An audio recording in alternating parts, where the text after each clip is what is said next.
Cześć! Ten film jest szybkim uzupełnieniem do zagadnień z poprzedniego semestru. Jeśli dopiero zaczynasz pracę na grach i komiksach, zacznij od obejrzenia filmu z zadaniami na semestr zimowy 2024-2025, czyli ten, który wrzuciłem na początku tego roku akademickiego. Na początek chciałbym omówić zmiany w sposobie zaliczenia. Zimowy semestr pokazał, że sporo osób na trzecim roku nie odnalazło się w modelu edukacji demokratycznej. Zazwyczaj oddanie Wam autonomii w zakresie doboru treści i metod nauczania doprowadzało do zwiększenia Waszej motywacji i co za tym idzie produktywności. Tym razem, przynajmniej jeśli spojrzymy na średnią, tak się nie stało. Dlatego proponuję następującą zmianę dla wszystkich osób na trzecim roku oraz osób, które są u mnie krócej niż 2 semestry. Od tego semestru, aby zaliczyć na 5, nadal wystarczy rozmawiać ze mną przynajmniej raz w tygodniu i co 2 tygodnie napisać tekst na 1500 znaków. W semestrze będzie można przegapić dwie takie tygodniowe rozmowy, ale nie z rzędu.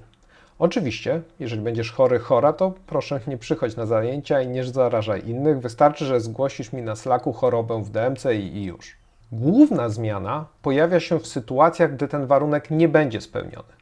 Do tej pory, gdy coś takiego się stało, indywidualnie ustalaliśmy, co robimy. Tym razem będzie inaczej. Osoba, która nie spełni minimum funkcjonowania w pracowni, będzie miała wybór. Może oddać 16 gotowych stron komiksu, to się może przeciągnąć na sesję poprawkową, albo może dostać 5 i musi zrezygnować z pracowni.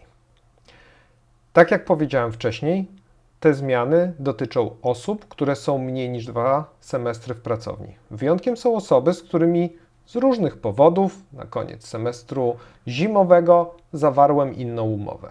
Te osoby wiedzą, że o nich mówię.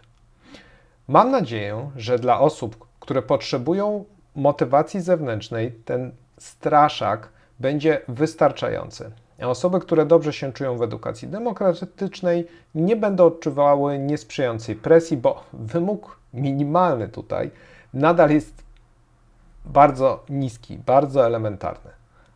Rozmawiaj ze mną raz w tygodniu.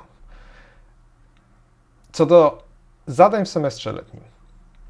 Powrócą błyskawice. W poprzednim semestrze formuła tych szybkich zadań chyba trochę Was zmęczyła. Postaram się dobrać bardziej ekscytujące tematy.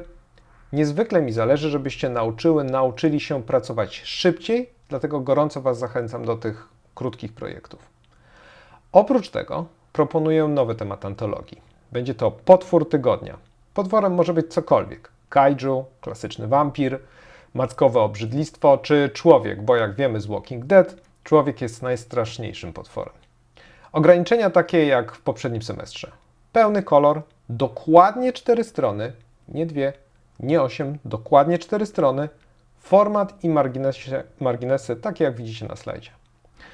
Możecie również kontynuować projekty rozpoczęte w poprzednim semestrze lub wybrać inne zagadnienia, które przedstawiłem na filmie z początku roku akademickiego. Osoby na 4. roku zachęcam do rozmów o dyplomie. Chciałbym, żeby każdy z Was miał wybrany temat jeszcze przed wakacjami. Przypominam również, że w marcu lub kwietniu odwiedzi nas Szymon Holzman z Kultury Gniewu, więc jak chcesz usłyszeć jego opinię o swoim komiksie, to musisz przygotować kilka lub najlepiej kilkanaście gotowych stron komiksu. To tyle. Do zobaczenia na zajęciach.